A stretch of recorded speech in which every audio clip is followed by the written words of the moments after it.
If you don't know me, I'm Sam. I graduated from Carroll in 22, so it's been just over 2 years now. And I am currently studying architecture at UC Cincinnati.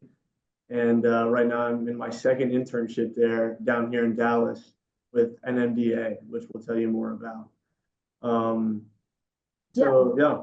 So my name is Camilla. I've been with NMDA for a little more than 3.5 years. And so it's been quite a pleasure working with them. So NMDA was started by Nunzio DeSantis. He was a managing partner at HKS, which is the biggest architecture firm in the country. And he left about 7 years ago to do his own thing. And so him and his son have kind of started this journey of being a more boutique style firm, a smaller firm, but with the big clients that all the larger firms have. And so our clients have loved working with us because we don't come off as cold. We are smaller. We're more intentional. We spend that one-on-one relationship time with the client, and so a lot of clients appeal to us versus the larger firms because we are that boutique style firm. Our bread and butter is hospitality. We do work with a little bit of multifamily and residential, but for the most part, we do hotels and resorts all around the country and the world. And so it's really exciting because we don't have a cookie cutter architectural style like some firms do, just modern. We are more dictated by the location and the specific project and the client and the brand. And so we'll design something Spanish Mediterranean in Laguna Beach, but then we'll do Adobe style in Santa Fe.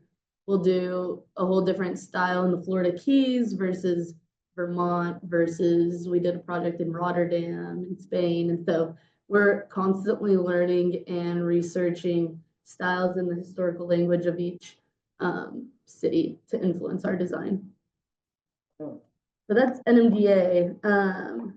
And then how I came about. So I did my undergrad at Baylor here in Texas, and I actually did mine in interior design. Both my parents are architects, so I've always loved the architecture route, but being more on interiors. So I've always been kind of the interior architecture girl in the office. And so it's been really fun getting to learn both sides. It makes you more multifaceted if you know multiple sides of design, whether it's exterior, interior, or even landscape. And so the more you expose yourself to, the more marketable you are. And so I went to Baylor for undergrad.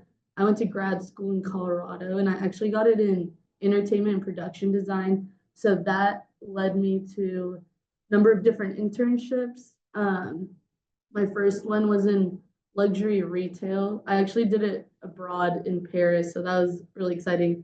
And then I did my next internship in luxury hospitality, kind of where I am now. And then after grad school, I worked for Disney Imagineering and did, I worked on the Guardians of the Galaxy ride and then the Wish cruise ship. And so I love that entertainment route. But after COVID, decided to come back to Texas and evaluate all the different industries I got experience in, and came back to hospitality where I feel I was most connected to. And so that led me back to Dallas, which is a big hub for hotel design, and then this firm. And so this firm has been great. It started out small, but with all the potential I saw. And so even on interiors, we weren't supposed to do a ton of interiors, and now it's almost 50% of our projects. So always taking a risk and you know, growing with the company is always great and has been great. And so that's kind of my experience. And so now I'm in charge of interns and graduates right outside of school. So I go to a lot of career fairs. And so I went to Cincinnati. I'm actually going next week again for their career fair, but love talking to interns and college students and high school students. So if y'all ever need help or anything, Sam can forward my email, and y'all can always ask professional questions. And if you're ever in Dallas, we can give you a tour, but I know it's far. So, but if you're ever in the neighborhood. Yeah, we sort of want to run this meeting pretty informally. I mean, we're here to help you guys. So, do you guys mind sharing a little bit, like, about why you're interested in architecture, or like, even if it's not a super big interest, just like what made you think about it? There's no wrong answer to this. We're not here to interrogate you. We just want to help you out and sort of tailor the meeting to you guys. So, what's your background? Yeah, what's your story? So, my parents are actually both engineers, and they were kind of hoping that I would follow that route, but I don't really like engineering as much, and but I still like the math aspect, and so I thought architecture would be pretty good because I also similarly like interior design, and architecture is kind of my plan B. I was hoping that maybe architecture could help me find a job easier than interior design would because I have looked into it and I heard it's a very uh competitive field, and architecture is like almost the same thing, and a lot of firms do take interior design as well. So I thought I might as well just do both. And I do like the styles of buildings that I have seen, and I want to be able to be that person to say, "Oh yeah, I built that and I made that and I helped worked on that." Like when you said that you worked on the Guardians of the Galaxy ride, I was very impressed. That I would be like that kind of person to say like, "Oh yeah, I've done all these cool things too." And I took drafting. I took the drafting class we have, and I really like that too. And I unfortunately was not able to take drafting two, which would have been more architecturally based. I do hope maybe to take that next year, my senior year. But for right now, I really like architecture. I have been trying to get into programs that have been recommended to me, but I have been struggling to do that. If you know of any other programs that there are, that'd be kind of great. Well, I was gonna say I love Cincinnati's program because we've had interns from there that are interior design and architecture, but the interior designers actually are in the same classes as the architecture students for the first 2 years. Then they pivot and get a little more tailored. And so I just think in my experience and seeing a lot of my old classmates, I am very thankful for being in a studio where I'm learning on both sides because both of them are more deeply connected than you think, but they also are very different. And so I would just I love Cincinnati's program because it's kind of that, but in school. And so you get experience in both in that way. But Yeah, and as far as software goes, obviously, like, you're still like very early in your career, I guess I'd say. But I'd recommend SketchUp, which is 3D modeling, or Rhino, which is also 3D modeling. We use Rhino a lot at UC, but like here at the firm, we use SketchUp a lot for 3D. Revit is going to be what you hear a lot for like the professional side of 3D modeling as a software, but Revit's a lot more technical, and that's something to learn later down the road, I'd say, because in school you're going to be doing a lot of conceptual design and iteration, and so I think SketchUp and Rhino are going to be much better programs to start off.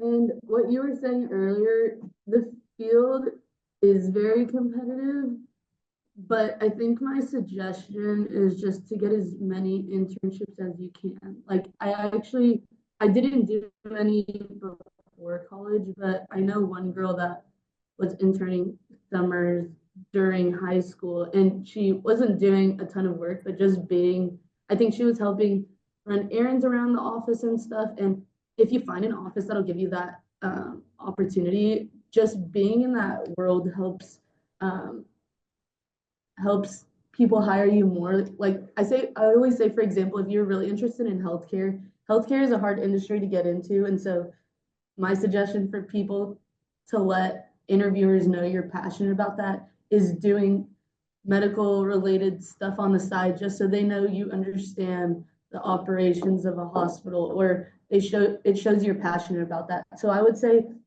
if you're interested in hospitality, just having having the passion and story behind it, being able to talk about if you like traveling or like how you lean in on that, or if you've worked in a restaurant and you know how a restaurant works, it's that kind of thing that I think helps you later also.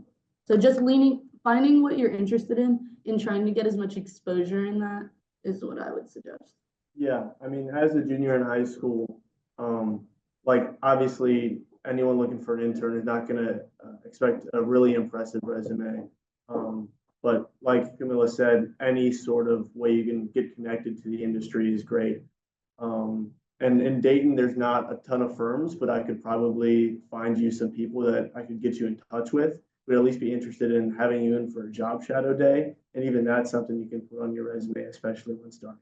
There's also local organizations, like there's AIA here, and they hold sketching classes, and it's open to the public. So I've gone because one of the gentlemen in our office will do sketching classes there, and I've seen really young people there, just like on their own. And like later down the road, you can put that on your resume as like an extracurricular activity. You can say, attended AIA sketching classes, and you don't even have to say how many times or anything, but that shows engagement in the industry. Little things like that. Yeah. So, Caleb, what about you? What has you interested in art? Um, I'm like I'm undecided right now, but I'm really interested in like math, and so and also the design aspect of architecture. Um, yeah, I really like math, and so either this or like engineering, um, they're both kind of interesting to me. So Yeah, we work hand in hand with a lot of engineers to coordinate our projects. And so I would say they're a little more technical. So it depends if you want to marry that with more of a design side. I would say go architecture versus just going strictly making plans, doing the equations. So it kind of depends on you, but architecture can be a little more balanced in that way. Right. Yeah. Like for me, I was interested in architecture because of my background in art. I love design. And like I was middle of the road at math, but I didn't love it. And so that's what scared me going into architecture. But turns out there's a lot less math than I thought there was going to be. Like after I took honors calc in high school, haven't had to take a single math class at UC, which is wild to me. But really, we don't use it as much as, say, architectural engineers or just structural engineers. Do you want to tell some of your like what your past internship or like Yeah, your sure. background I can sort of or how you landed in architecture? Yeah. Did you already say that? no. So this may be a lengthy story. So sit tight, but please interrupt if you have any questions throughout. Um, but yeah, like I said, I started with a background in art. That's what I found I had a talent for really young. And so I really liked just design in general. And as I got through high school, I took all the art classes, but I found I was lacking sort of a creative aspect about it. And that sounds strange because art is a creative field, but it felt like in the fine arts, I was just recreating what I was seeing without any iteration or thought or logic behind what I was creating. And so there's this design that I found I had a passion for. And so I always sort of was leaning towards architecture throughout high school. And so I ended up applying to a bunch of colleges, mainly local to Ohio, in architecture. And I settled on UC, which their program is called the DAP program. DAP is DAAP, and it stands for Design, Architecture, Art, and Planning. That's the overall college that's at UC that I'm a part of.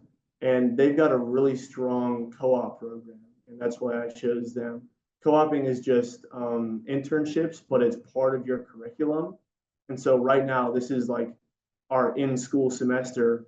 I'm interning and I don't have to take any classes, but this is counting towards my education.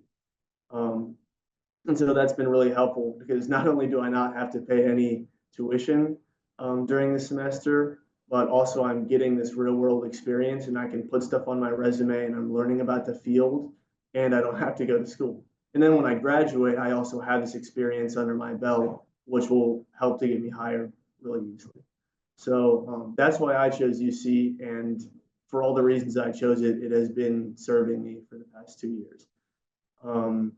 We in school we do a lot of project-based work.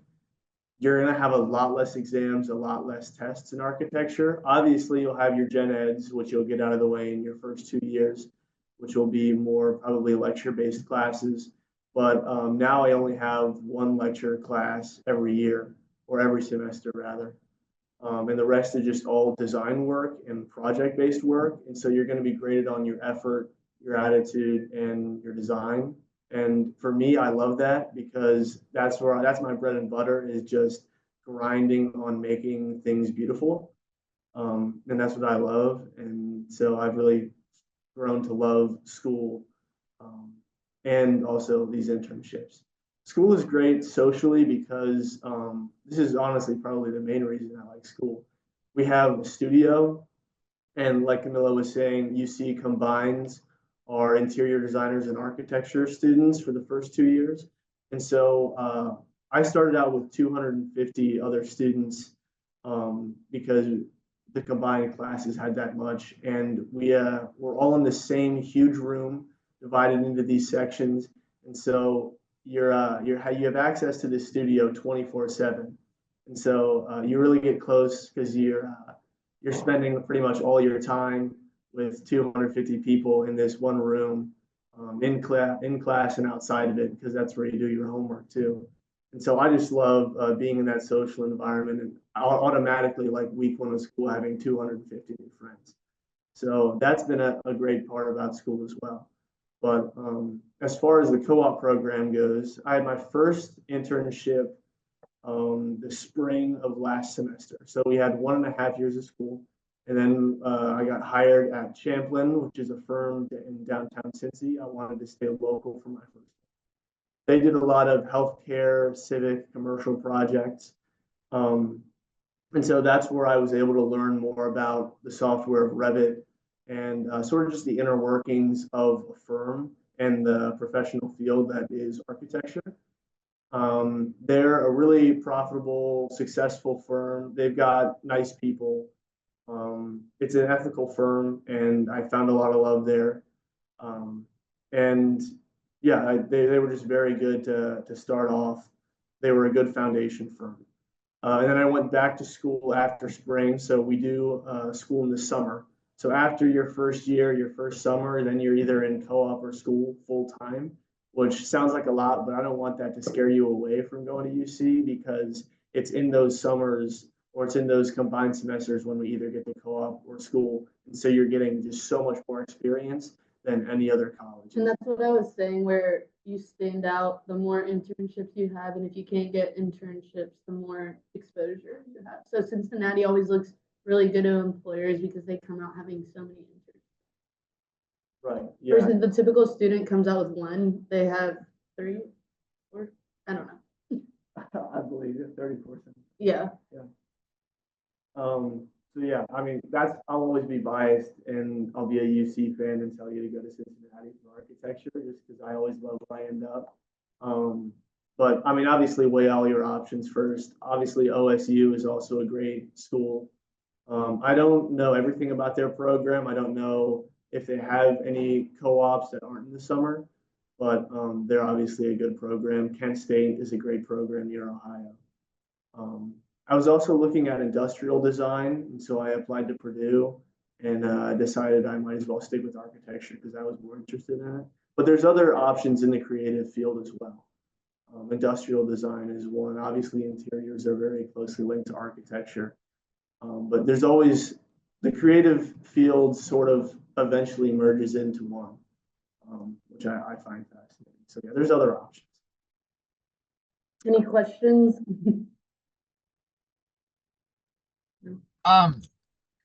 Do you know like the difference between just like a regular architect and architectural like engineering? Like, is there like a big Yeah, I know. I've seen that a lot. Well, Honestly, I'm like, I don't know if I Do you? At my at my last firm, we had someone that I worked really closely with. He's working towards getting his certification as an architect, but he studied architectural engineering at UC. Engineering routed more towards architecture, like focus. Right, like yeah. So it's all about the structure of architecture. So he's an engineer, but it's more focused directly to architecture.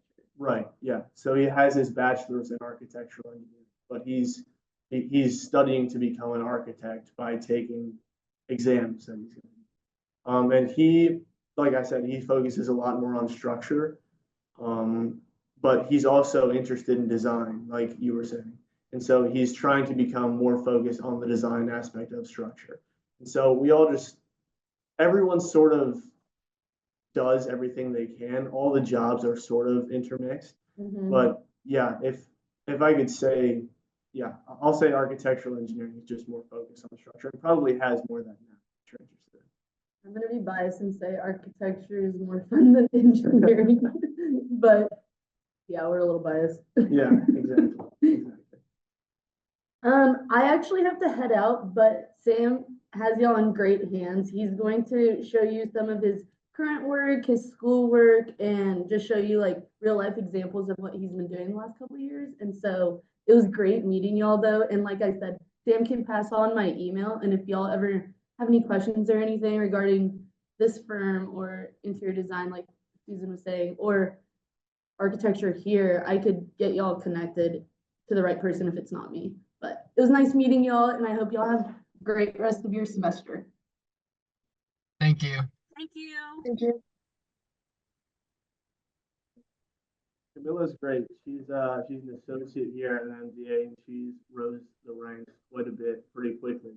And obviously she's an interior designer and in charge of the interns. And she hired me, so she's doing something right. So yeah, I guess I can talk more about NMDA, which is Nunzio Marc DeSantis Architects, which is where I am now. Over this past semester, we always look for our co-ops in the school semester, the semester before we have them. And so it's fall now. So this summer when we were in school, I was looking at more residential and hospitality firms like hotels because in school or in my last internship, like I said, it was more commercial focused and healthcare focused. And I want to sort of broaden my horizons as much as possible by the end of my 4 years at Cincinnati. And so I'm trying to sort of reach all the different branches that architecture has to offer. So I looked at hospitality firms and I knew I didn't want to stay local in Cincinnati like my last one. I wanted to push myself and venture out. And so UC has a long list of like firms that they have a relationship with where they've had students intern in the past. And so UC really helps with this in your co-op program. You'll have a co-op supervisor if you end up at UC, and they'll sort of help you the whole way through. Obviously, they're not going to do your interviews for you, but they'll help a lot. They have this list, and so I was looking at it, and I saw that NMDA was a hospitality firm, and so I sort of just go down the list of like sort of each firm's websites to see their work, and I was really interested in this firm because they just have gorgeous work. We really do quality work, and I'm not just saying that because I'm here and I'm not biased, but NMDA is a really special firm that does very quality work. And so I applied, and I also, when you apply in this creative field, and pretty much any creative field, you're going to want to submit your portfolio as well, which if you don't have one yet, obviously don't worry about that yet. You build it up throughout school. And by the end of your 1.5 years, you should have enough projects to land yourself a good internship. And so I submitted my portfolio to NMDA, and they got back to me and they were like, "We'd love to interview you." And so I hopped on an interview, talked with Camilla, and got a job here. Flew down or drove down actually, and been living here for about 5 weeks, and I love it. It's a great firm, and we do really interesting stuff that I'm happy to be a part of. So I'm thinking I can show you guys first my portfolio. So I can sort of give you an idea of what it looks like as a student that's 2 years into their education. So let me try and screen share here.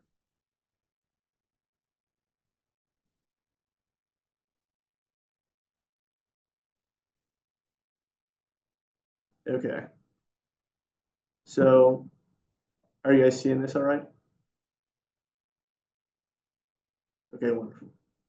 So I'll walk you through, I'll try and be brief throughout my projects, but I'll sort of give you an understanding of the projects my school gives me, how I tackle them, and then how I present them in this portfolio.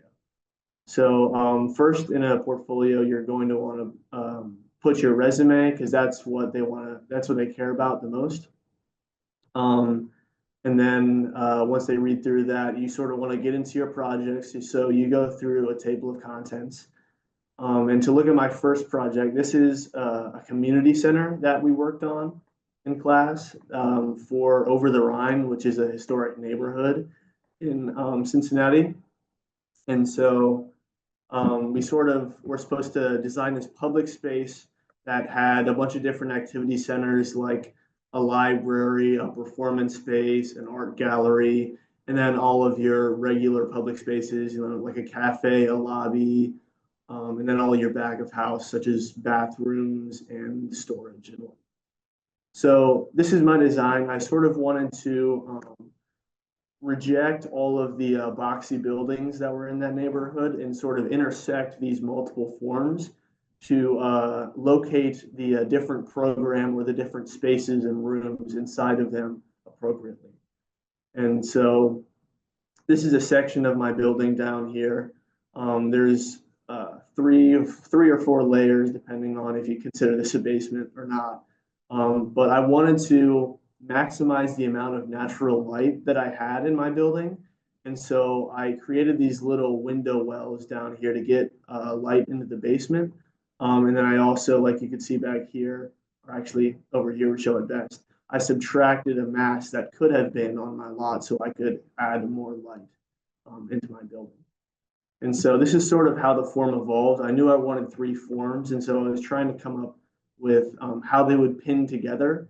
And I eventually settled on this based on program space requirements and how the light would enter the space. So as you can see, these buildings here are much more boxy, and they have pretty strict zoning or like visual laws of how a neighborhood is supposed to look. And I sort of wanted to reject that a bit and go a little bit more wild with my more contemporary design.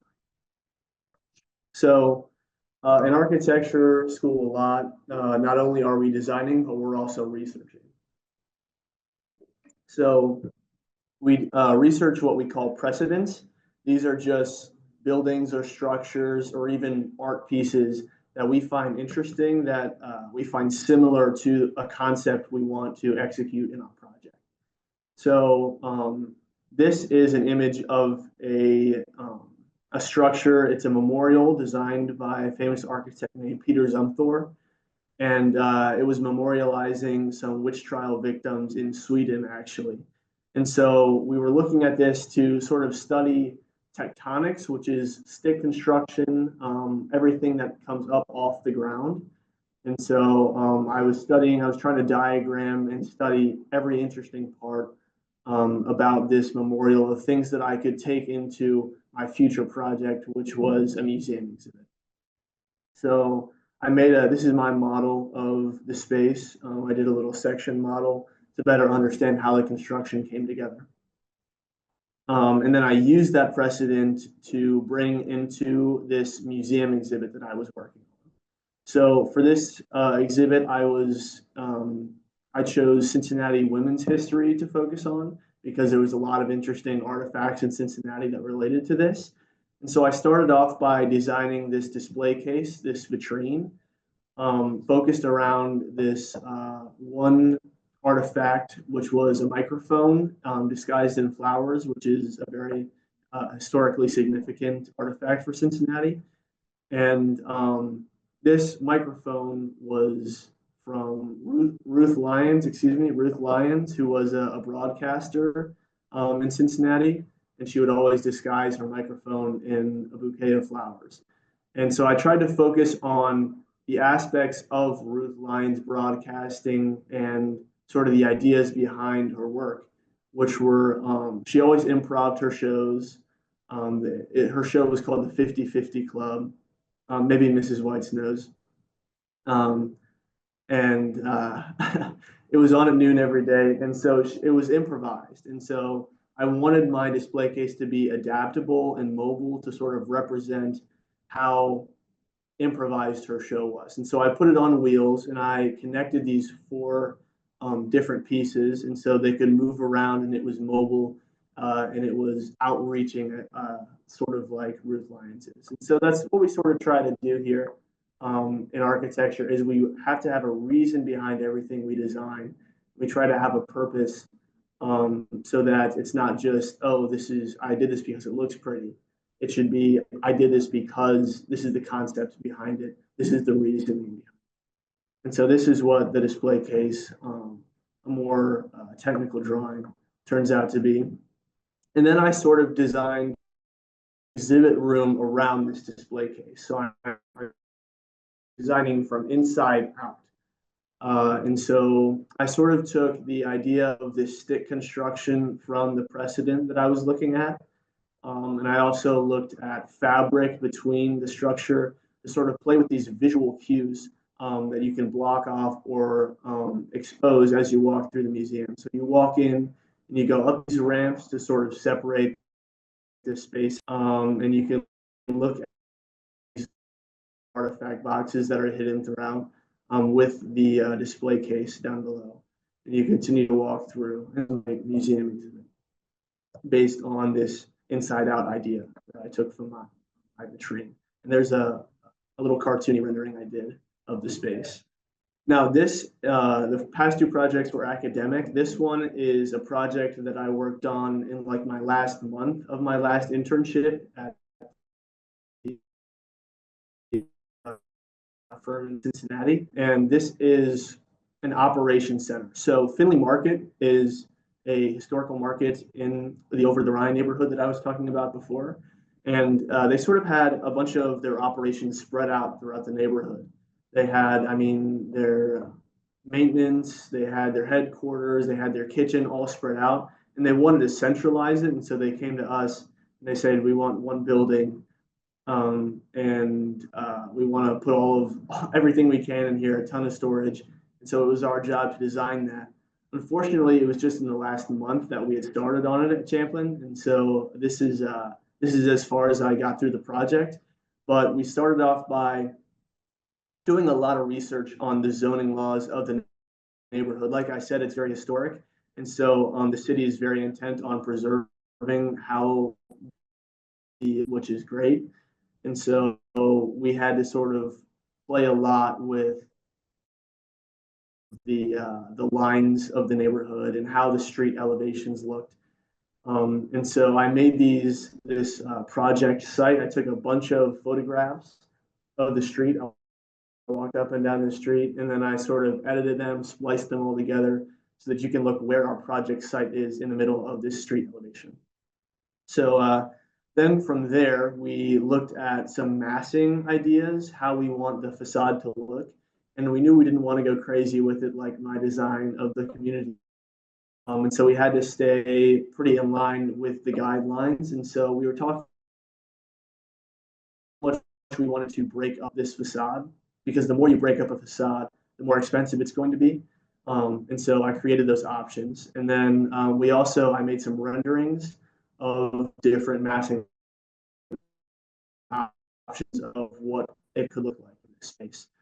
This is a historical photograph that we found of the site. And so you can see there used to be buildings on it. And so we're also trying to look at how we can respect the history of the site, as well as create a new modern functional space for this marketplace.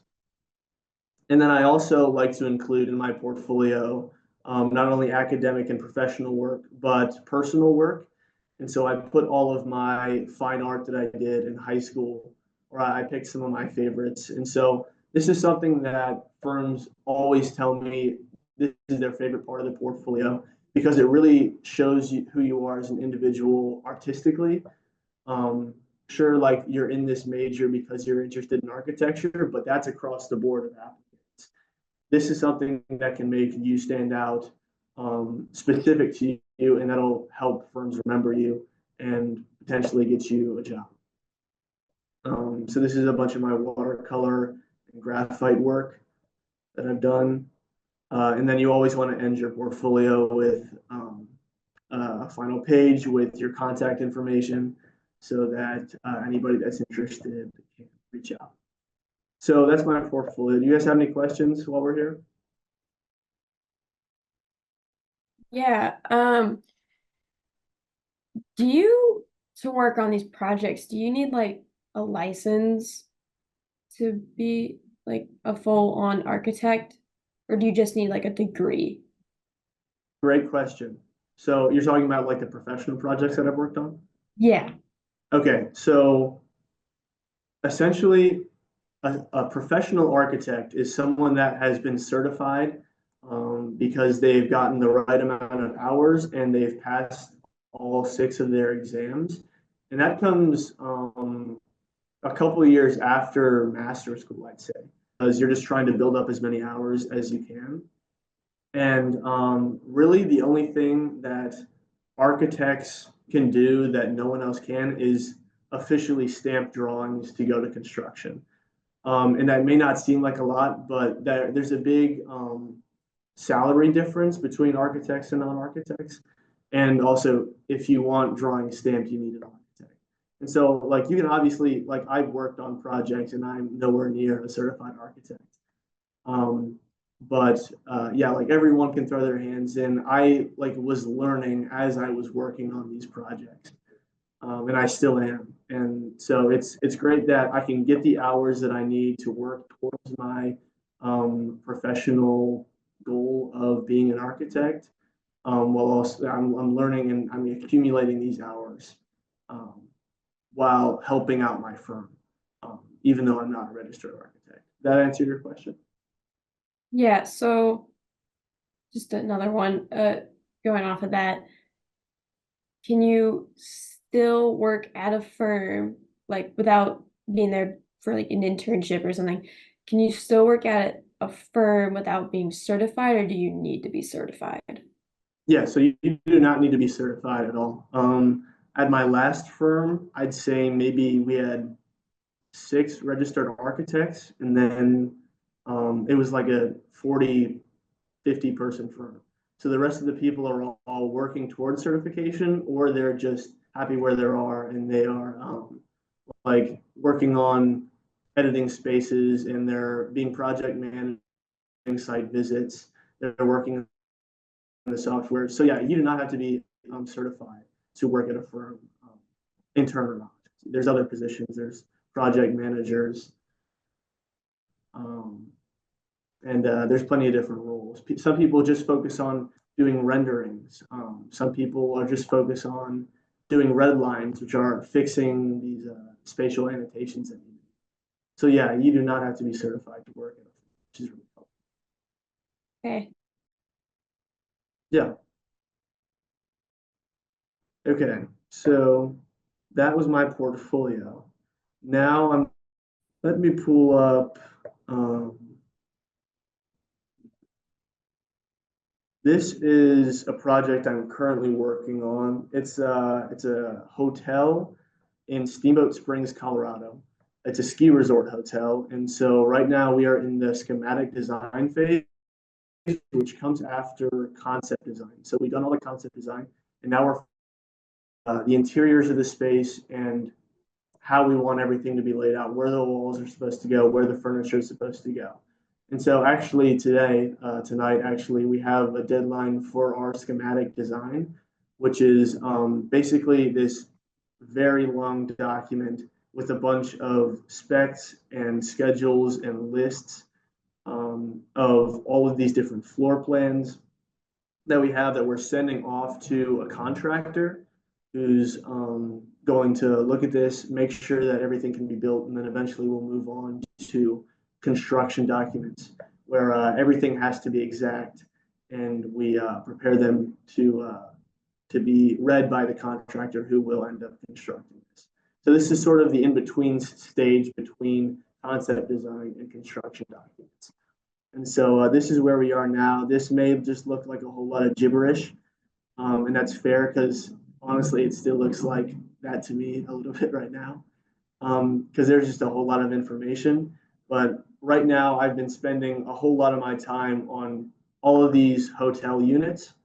I've been going through every single one, and there's about 70 different hotel unit types, and every single one has to be edited by our higher up in the office, and then I go in and make those changes based off of his drawings. And then once we did that, we go and make the drawings pretty so that we can put them on a sheet to show the contractor, and that's what we're in the process of doing right now. So these are floor plans and reflected ceiling plans so that the contractor can look at this and say, okay, this is good, or okay, this needs more work. And so, yeah, essentially we've been putting all these in sheets in a software that we call AutoCAD. You may have heard of AutoCAD. It's not strictly architectural. A lot of other fields use it. I even have a buddy that's interning at a chemical engineering firm, and they use AutoCAD.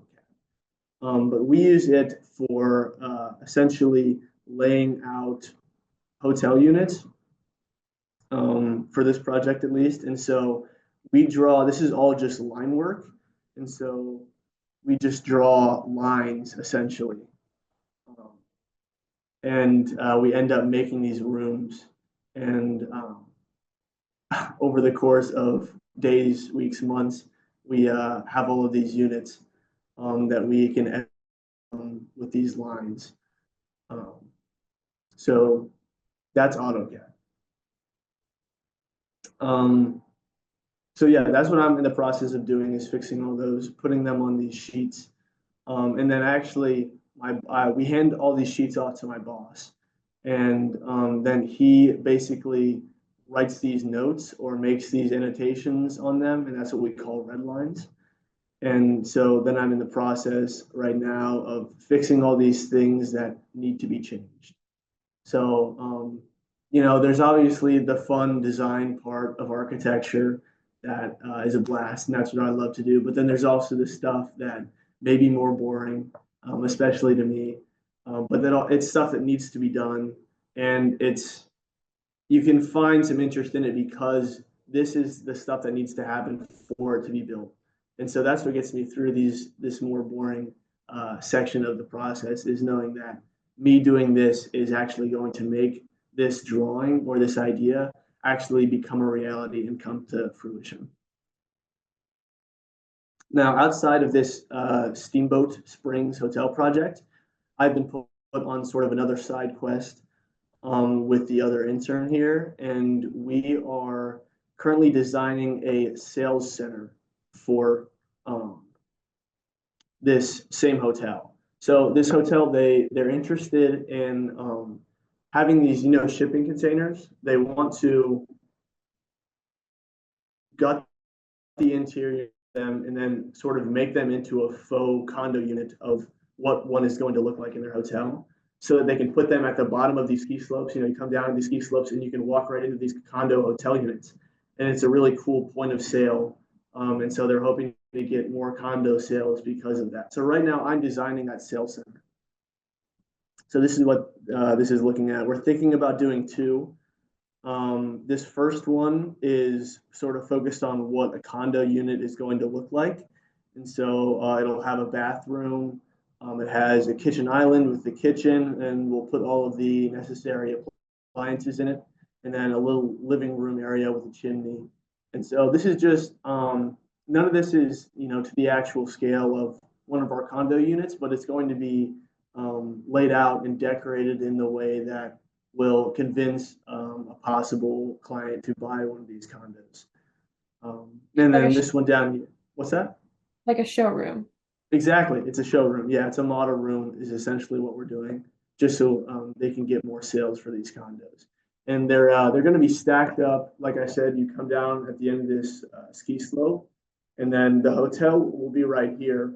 And there's sort of this hill. And so one of these is going to be at the bottom of the hill, and then one of them is going to be right up. And so when you come down, you're going to be looking at them, and there's one essentially stacked on top of the other. This really beautiful harmony between the two that'll draw the eyes in and the people in. So, like I was saying, this is the condo unit, and then this is one that we're making that focuses more on the design of like the lobby of the hotel. And so we're gonna decorate the showroom to be more like that. And this one will have open glass doors that you can walk right into. This one will be sitting up off the ground a bit, so we'll need a ramp to get to it. But that's what I'm working on there. That'll be a fun project actually because it's being rushed really quickly. Normally, when you're designing something, it may take many years to be from conceptual to being built. But this is something that the client has requested that needs to be built by mid-December. And so it's going to be a lot of pressure and it's going to be a lot of stress, but it's going to be really fun because by the end of my 3-4 months that I'm working here in mid-December, what I've designed will be physically built in Colorado. And so hopefully I can get some pictures of that so I can put them in my portfolio. But that's a really exciting project. Besides that, I think I've covered everything I need to about portfolios, school, what I've been doing on my internships. Do you guys have any more questions about that? What kind of experience do you need going into like college, like a college program for architecture? Like what kinds of classes? Okay, that's a good question. Yeah. Okay. So really, I didn't need to know anything. I think I put a little bit of pressure on myself to try and take as many art classes as I could, and then I took woodshop with Mr. Lakin, and yeah, actually, you were just talking about that, Madeline, about how you took the drafting class and you want to take the one next year. Definitely advise doing that because that's something I missed out on because I wasn't able to fit it in my schedule when I was in high school, but I think that really would have helped. Luckily, though, everyone is the goal of the first semester of school in architecture is to sort of level the playing field because everyone is coming in with a different level of artistic and architectural experience. And so they focus on building you up from the basics. So in reality, I didn't need to know anything. And really, I didn't. So they try and build you up. And the first semester is going to be your most painful if you go to UC for architecture or really anywhere for architecture because you'll be doing a lot of artistic based projects and you're going to be learning softwares. And so that was easily my least favorite semester of college. It was tough to get through just because, like, my first project, and I'm not even joking you, it was gluing 5 black strips onto a white sheet of paper. And that was the project. And so for the first several months, I was really frustrated about, like, oh, this isn't what I want to do. This isn't architecture. But once I got through that semester and I realized that that was to get everyone on the same page on how to create, how to show craft in your work, and sort of how to think as an artist. Once that playing field got leveled and we started doing more architectural projects in second semester, I've loved it ever since. But yeah, that first semester is very challenging. But yeah, to answer your question, really, no, there's nothing you need to know before going into it. As long as you have that passion and that desire to be better, you will always be at an acceptable level in school, if that makes sense. Okay, is there anything else? I guess I have some advice, but I think we pretty much covered it. Yeah, I told you drafting class, any class that you can with Mr. Lakin is going to help you. Woodworking even helped me a little bit, just understanding how joints come together in woodworking, and that can be helpful in joinery here. Just how house structure and how materials work. But yeah, the drafting class is very helpful. There's also, I didn't write this down, but I should tell you guys this. There should be a competition coming up in the wintertime. The AIA, which is the American Institute of Architects, they host a student design competition in Dayton every year. And so if you're unsure about architecture and you want like a project that'll give you essentially strict deadlines of when things need to be done and created, I definitely recommend applying for that conversation or competition because I did it my senior year and I had a blast doing it. And it helped add stuff to my portfolio for UC, but also it helped me get excited about architecture, which was far more important at the time. So I can send you guys any information about that. And that's a thing that they still do. I believe it's a yearly thing. I'll make sure you guys get a link to my portfolio just so you have that. And then, there's a video that I made for UC Main Street, which is a social media account for UC. They wanted to highlight sort of the co-op program at UC and how wonderful it is.